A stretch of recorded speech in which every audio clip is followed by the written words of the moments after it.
Bienvenidos a El Relator Oscuro. ¿Cómo puede un solo crimen cambiar a todo un país? Ahora, imaginen 5.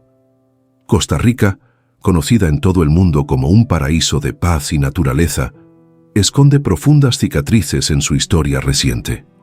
Heridas abiertas por crímenes tan brutales que obligaron a la nación entera a despertar de un sueño de inocencia y a confrontar sus propios demonios. No vamos a relatar eventos aislados, vamos a analizar 5 casos que se convirtieron en terremotos sociales, que fracturaron para siempre la percepción de seguridad, expusieron las fallas de un sistema de justicia que no estaba preparado, y finalmente despertaron el poder de la gente. Es la historia de cómo un país se vio forzado a madurar de la manera más cruel, pagando un altísimo precio por cada lección aprendida. Si este tipo de historias profundas es lo que buscas, suscríbete ahora a El Relator Oscuro para que no te pierdas ningún detalle de nuestros análisis. Lo que estás a punto de descubrir cambiará para siempre tu percepción sobre esta nación.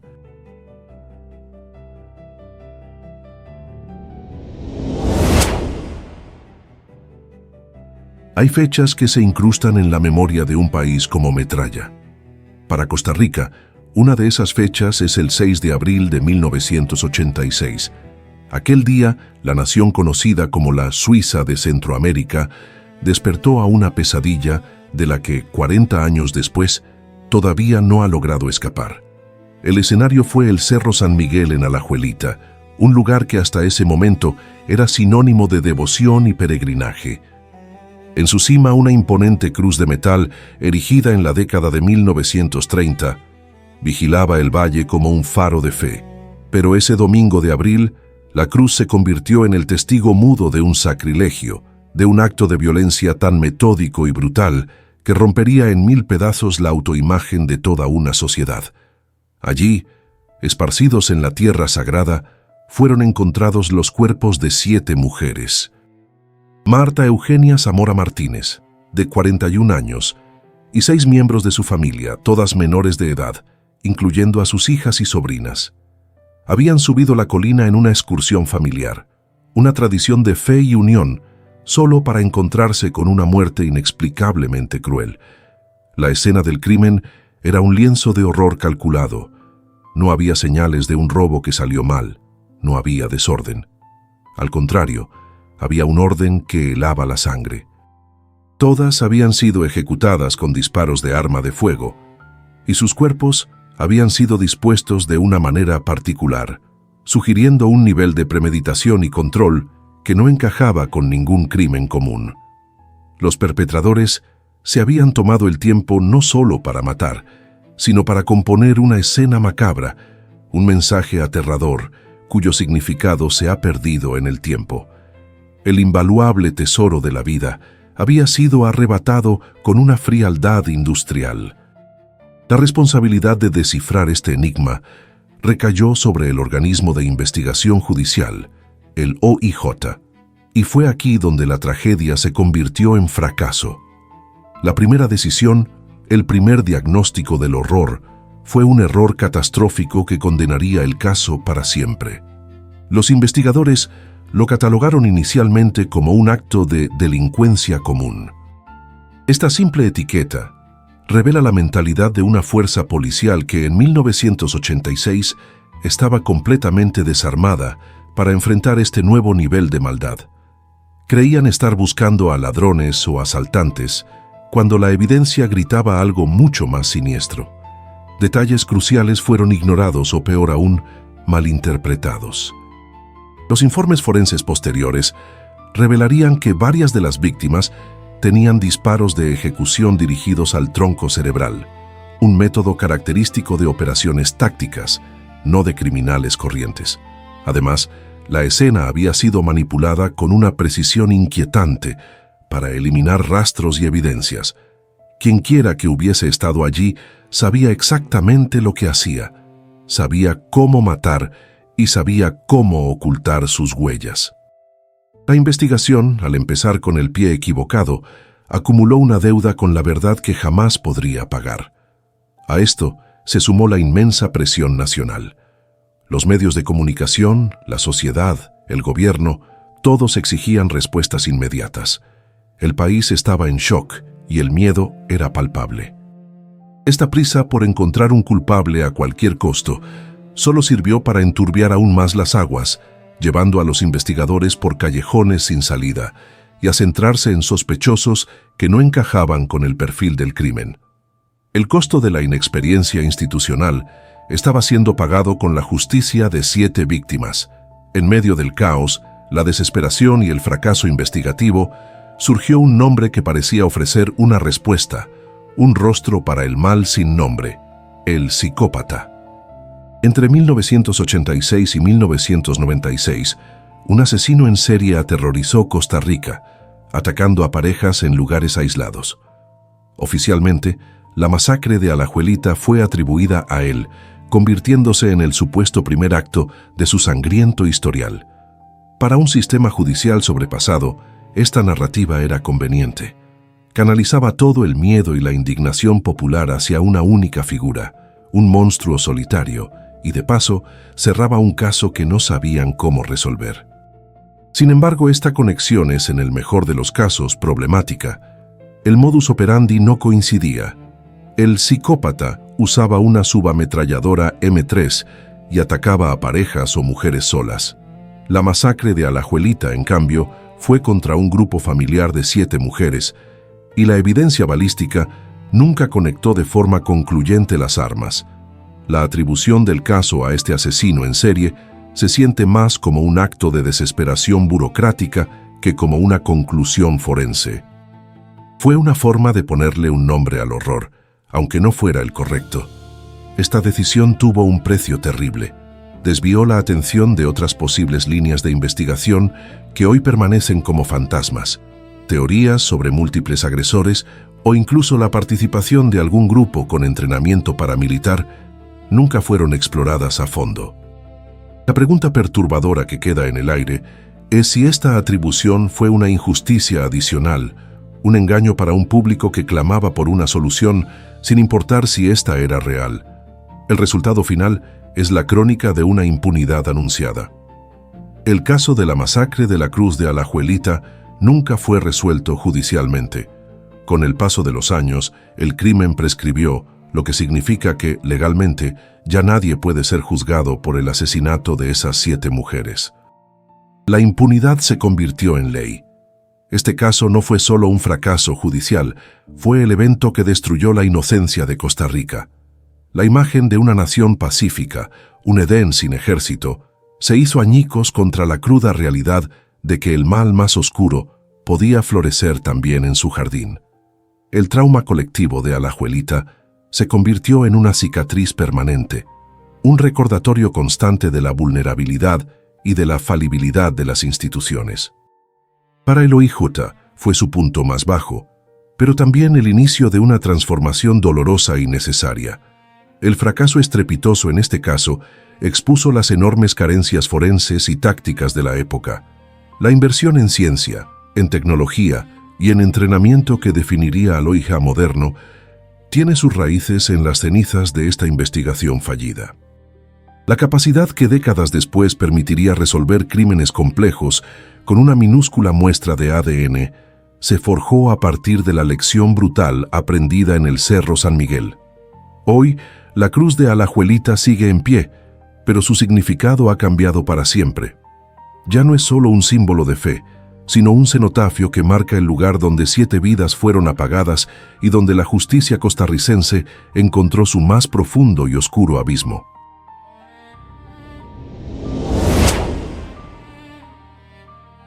Si la masacre de Alajuelita fue el terremoto que fracturó la psique nacional, el evento que ocurrió apenas un año antes, en noviembre de 1985, fue el primer temblor, una advertencia siniestra de que el suelo bajo los pies de Costa Rica ya no era estable.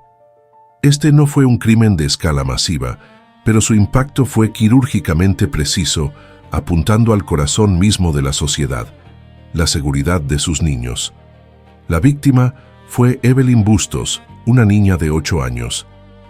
Su crimen fue simplemente caminar a casa desde la escuela en su barrio, Huachipelín de Escazú. Un trayecto de pocos minutos, un ritual diario repetido por miles de niños en todo el país, se convirtió en un viaje sin retorno. Desapareció. Y cuando su cuerpo fue encontrado, la noticia cayó como una bomba de veneno en el alma costarricense. Este asesinato se sintió diferente. No era la violencia entre criminales, ni un crimen pasional entre adultos. Era la depredación de la inocencia en su forma más pura. Fue la violación de un pacto social no escrito, la sagrada creencia de que los niños estaban a salvo en sus propias comunidades. El valor de esa confianza comunitaria que se había construido durante generaciones fue aniquilado en un solo acto de brutalidad. A diferencia del enigma sin resolver de Alajuelita, el caso de Evelyn Bustos tuvo una conclusión judicial. El autor fue un criminal local, un hombre cuya identidad es casi una nota a pie de página en la historia. Fue identificado, capturado y condenado por sus actos. Sin embargo, la memoria colectiva rara vez se preocupa por los hechos simples. Necesita mitos, necesita símbolos para procesar el horror. Y fue aquí donde el caso tomó un giro fascinante y revelador. La prensa, en un acto de sensacionalismo que definiría la percepción del crimen, apodó al asesino el Chacal de Huachipelín. El nombre era potente, evocaba a una bestia salvaje y astuta, pero también creó una confusión que perdura hasta hoy. Inevitablemente, el apodo se mezcló en el imaginario popular con el de un terrorista de fama mundial, Ilich Ramírez Sánchez, mejor conocido como Carlos el Chacal.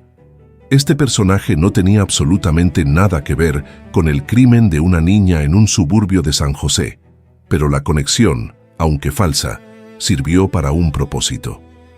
Elevó a un delincuente local al estatus de un arquetipo del mal internacional.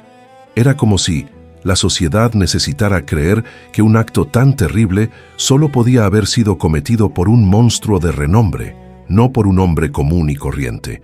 Este acto de rebautizar al asesino tuvo un costo muy alto para la verdad histórica, borrando la identidad real del perpetrador y reemplazándola por una figura casi mítica, haciendo el miedo aún más grande y abstracto.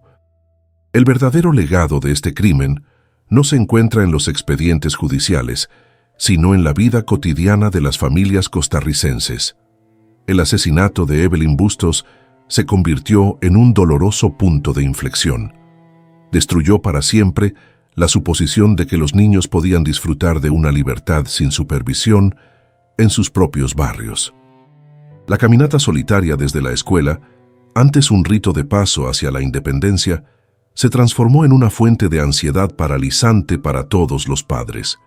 El precio de esa tranquilidad perdida fue pagado por toda una generación de niños. Las puertas de las casas se cerraron más temprano. Los padres comenzaron a esperar ansiosamente en las puertas de las escuelas. La frase «no hables con extraños» pasó de ser un consejo a una regla de supervivencia. Este caso dejó una herencia de miedo, una deuda emocional que se transmitió de padres a hijos. Se convirtió en el caso de referencia para los crímenes contra menores, la historia de advertencia que redefinió los límites de la libertad infantil. La falta de información detallada que existe hoy sobre la investigación es en sí misma una prueba de su impacto.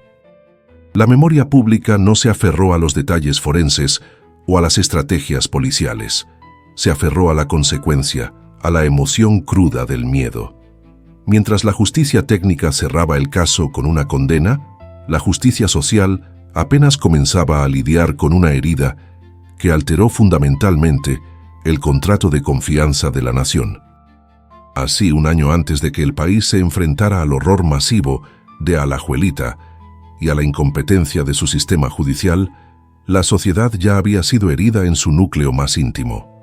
El caso del Chacal de Huachipelín no expuso una falla institucional, sino algo mucho más profundo: la fragilidad de la vida familiar y la certeza de que el mal no necesitaba un escenario complejo para actuar.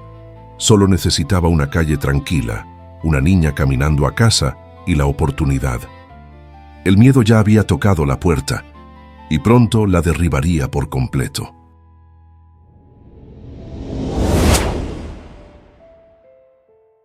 Saltamos 30 años en el tiempo. Estamos en febrero de 2016. Costa Rica ha cambiado profundamente desde los traumas de los años 80. Su policía científica, forjada en el fuego de fracasos como el de Alajuelita, es ahora una de las más respetadas de la región. Sin embargo, la sociedad enfrenta un tipo de violencia cada vez más visible y cruel: el femicidio. Y en la tranquila comunidad de Matapalo, en la turística provincia de Guanacaste, este concepto abstracto se manifestaría de la forma más salvaje imaginable. La escena del crimen era un cuadro de aniquilación familiar. 5 personas habían sido asesinadas. Las víctimas eran Jamie Jessica Durán, su compañero, el ciudadano estadounidense Dirk Beauchamp, y 3 de los hijos de la pareja. El perpetrador, Adrián Salmerón, expareja de Jamie. Esto no fue un simple homicidio, fue la manifestación más extrema de la violencia de género, un acto de tiranía posesiva. Es el clásico y espeluznante patrón del femicida que, no contento con asesinar a la mujer que considera de su propiedad, decide exterminar todo su mundo, sus hijos, su nueva pareja, su futuro. El objetivo no es solo matar, es borrar. Es un acto que declara que el valor de 5 vidas humanas es 0 en comparación con el ego herido del asesino. Tras cometer la masacre, Adrián Salmerón ejecutó el plan más antiguo del manual del criminal: la fuga. Cruzó la frontera norte y se refugió en su país natal, Nicaragua. En su mente, esta era una jugada maestra, una inversión en impunidad. Estaba apostando a un principio legal que ha protegido a incontables criminales a lo largo de la historia: la soberanía nacional. Muchos países, por constitución, prohíben la extradición de sus propios ciudadanos. Al llegar a Nicaragua, Salmerón creía haber ganado el juego, dejando tras de sí una estela de muerte y un sistema de justicia costarricense con las manos legalmente atadas. Pero subestimó la tenacidad de la justicia y el poder de la cooperación internacional. La cacería se activó de inmediato. El OIJ de Costa Rica emitió una alerta roja a través de Interpol, y lo que siguió fue un ejemplo notable de colaboración policial. Las autoridades nicaragüenses, lejos de ignorar la petición, la tomaron con la máxima seriedad. La búsqueda culminó con la captura de Salmerón en San Francisco Libre, Managua. Estaba acorralado, había cruzado una frontera, pero no había podido escapar de su crimen. La captura, sin embargo, era solo el primer obstáculo. El verdadero desafío era legal y parecía insuperable. La Constitución de Nicaragua, en su artículo 43, es explícita: no habrá extradición para los nacionales. Este muro constitucional podría haber sido el fin de la historia, el punto donde la justicia se rinde ante la burocracia. Salmerón sería un hombre libre en su país, mientras las familias de sus 5 víctimas quedaban con una deuda de justicia impagable. Pero en este caso ocurrió algo extraordinario. En lugar de un punto muerto, los sistemas judiciales de Costa Rica y Nicaragua construyeron un puente. Se llegó a una solución pragmática, una muestra de madurez legal sin precedentes en la región. Si Nicaragua no podía enviar al asesino a Costa Rica, entonces la justicia costarricense iría a él. El organismo de investigación judicial empaquetó su caso completo. Cada prueba forense, cada testimonio, cada fotografía, cada informe, todo el invaluable activo de la investigación fue compilado y entregado a la Fiscalía nicaragüense. A cambio, Nicaragua se comprometió a hacer algo raramente visto: juzgar a uno de sus propios ciudadanos en su propio territorio y bajo sus propias leyes por un crimen cometido en el extranjero. El juicio se llevó a cabo en Managua en julio de 2016. Fue un proceso surrealista. Un tribunal nicaragüense escuchando los detalles de un horror ocurrido en una playa de Guanacaste. La Fiscalía nicaragüense, armada con la sólida evidencia costarricense, presentó un caso irrefutable. Adrián Salmerón fue declarado culpable de los 5 asesinatos. Y entonces llegó la sentencia, un número que resonó en toda Centroamérica: 183 años de prisión. Aunque en la práctica la ley nicaragüense limita el tiempo máximo en la cárcel, la cifra era un mensaje contundente. El mensaje era que el costo de la violencia es incalculable y que la justicia encontrará la manera de cobrarlo. Este caso se convirtió en un poderoso estudio sobre el potencial de la justicia transnacional. Demostró que las barreras constitucionales no tienen por qué ser un refugio para asesinos. Creó un modelo funcional de cooperación que garantiza la rendición de cuentas. El precedente fue claro y aterrador para cualquier criminal que pensara en huir. Cruzar una frontera ya no es una garantía de nada. La masacre de Matapalo fue una tragedia inmensa, pero su resolución legal fue un hito, una herencia de esperanza que demostró que, cuando la voluntad de justicia es real, ni siquiera las líneas dibujadas en un mapa pueden detenerla.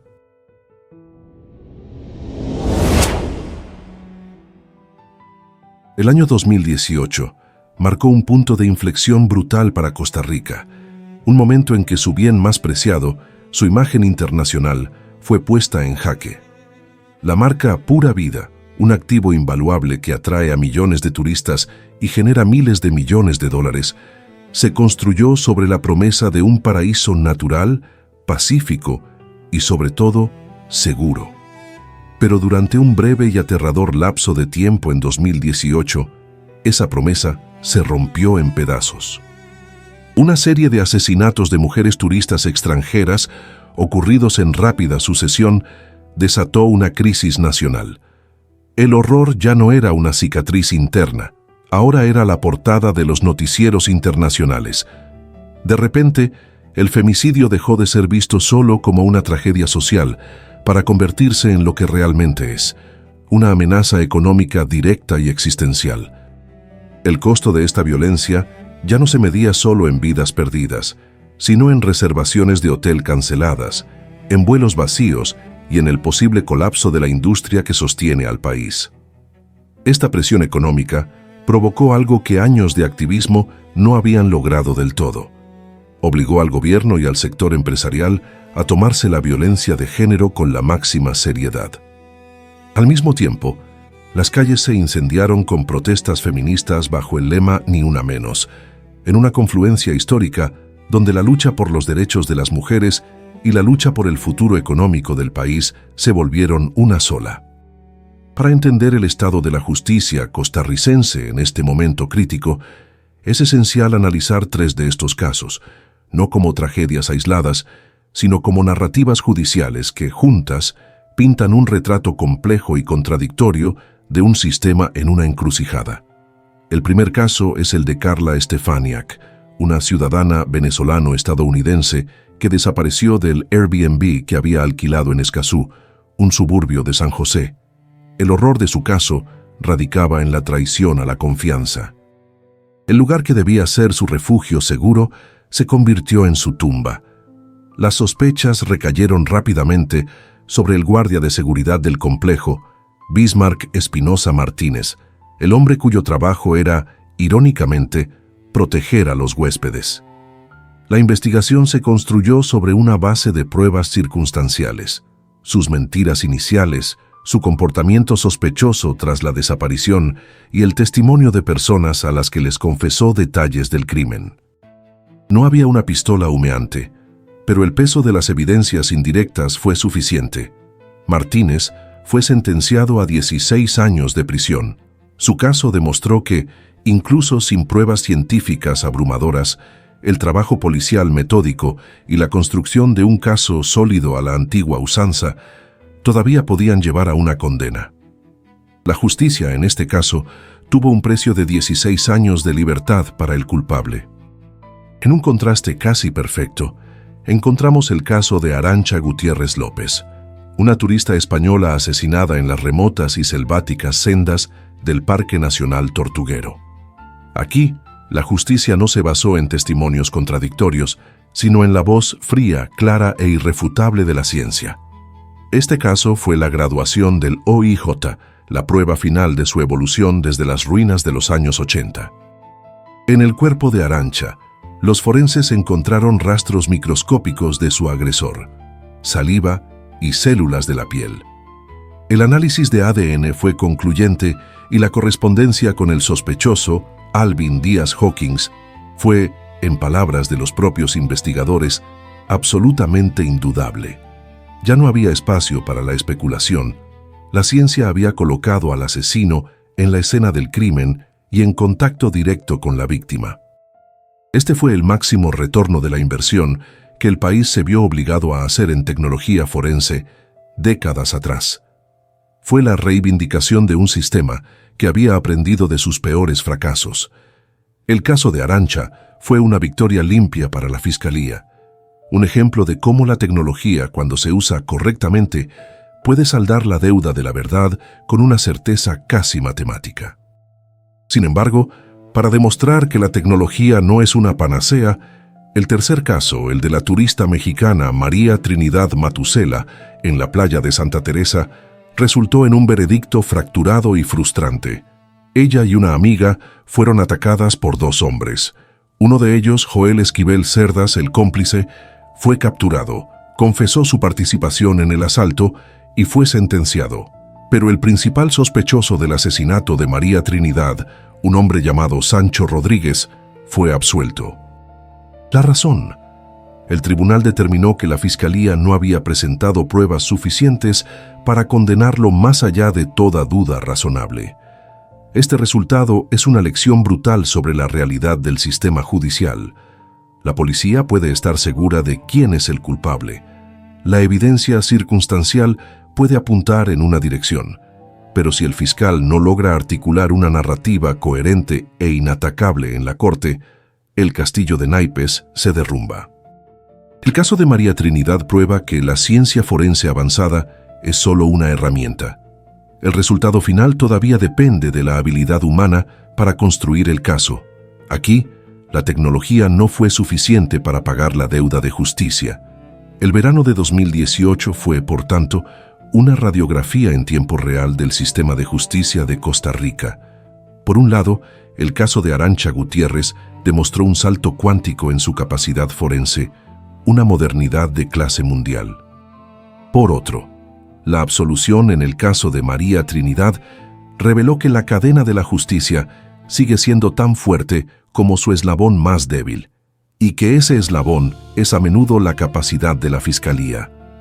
La crisis se manejó, la imagen del país lentamente comenzó a recuperarse, pero estas tres historias dejaron una verdad incómoda flotando en el aire. La justicia en el paraíso seguía siendo un camino complejo, desigual y a veces dolorosamente incierto.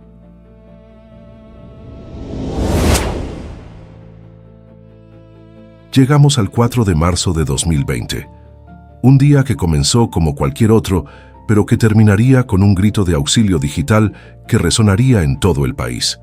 Alison Bonilla, una joven de 18 años, volvía a casa por la noche. En sus últimos y escalofriantes mensajes de texto a su novio, escribió que dos hombres la seguían. Luego, el silencio.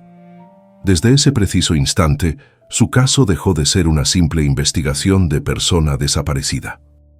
Las palabras de Alison enmarcaron su destino como un secuestro violento, y la reacción que provocaron no se pareció a nada que Costa Rica hubiera visto antes. Si en los años 80 el público era un espectador pasivo del drama judicial, en 2020 se convirtió en el protagonista. La familia, los amigos y pronto miles de extraños se rehusaron a esperar. Se organizaron brigadas de búsqueda ciudadana que peinaron campos y ríos. Las redes sociales explotaron con el hashtag Justicia para Alison, una campaña digital que funcionó como un incansable motor de presión sobre las autoridades. Cada día que pasaba sin noticias, la indignación crecía. La sociedad costarricense, harta de la impunidad, había decidido invertir su propio tiempo, su propio esfuerzo y su propia voz para exigir acción. El valor de la vida de Alison fue declarado innegociable, no por un juez, sino por un pueblo entero. La investigación oficial impulsada por esta presión sin precedentes se centró rápidamente en un vecino de Alison, un hombre llamado Nelson Sánchez Ureña, apodado Suquia. Lo que siguió fue una montaña rusa judicial que mantuvo al país en vilo. Primero, el arresto de Sánchez basado en testimonios y, crucialmente, en evidencia encontrada en su vehículo. Luego, el giro más impactante. Sánchez confesó el crimen a su propio abogado, detallando con una frialdad espeluznante cómo secuestró, agredió y asesinó a Allison, revelando además el lugar donde se había deshecho del cuerpo. Siguiendo esta macabra guía, las autoridades encontraron los restos de la joven en un basurero remoto. Parecía el final. Pero entonces, en un movimiento predecible, Sánchez se retractó de todo, alegando que había confesado bajo coacción. Sin embargo, este era un nuevo OIJ. A pesar de la retractación, la Fiscalía tenía un as bajo la manga, el fruto de décadas de evolución forense. En el coche de Sánchez se habían encontrado rastros de sangre que, tras el análisis de ADN, resultaron ser de Allison Bonilla. La ciencia, una vez más, sellaba el destino del culpable. Ya no había escapatoria.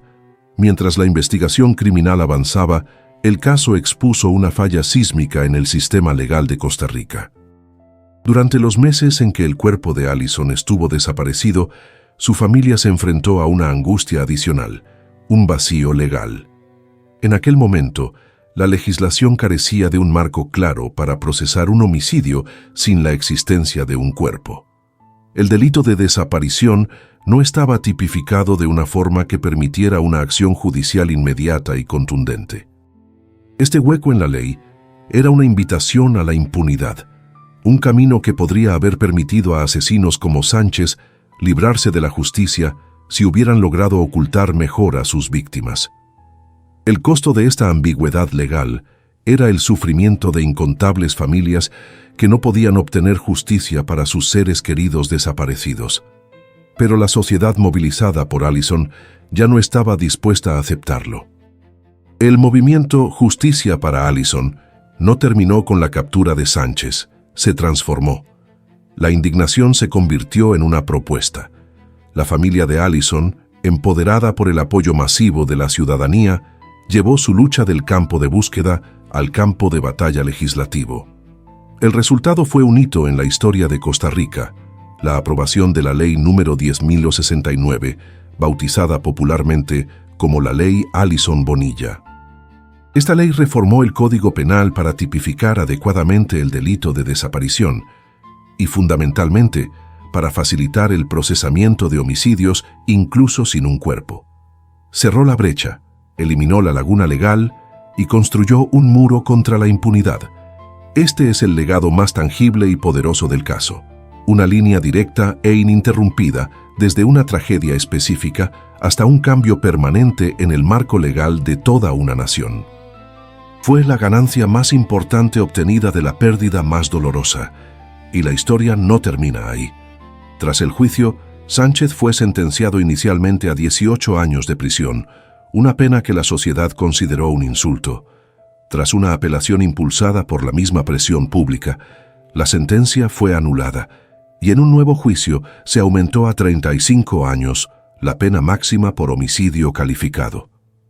Este acto final fue la prueba definitiva de que el sistema judicial estaba escuchando. El Poder Judicial demostró una autoconciencia y un alineamiento con el estándar social que exige que la violencia contra las mujeres tenga el precio más alto que la ley pueda imponer.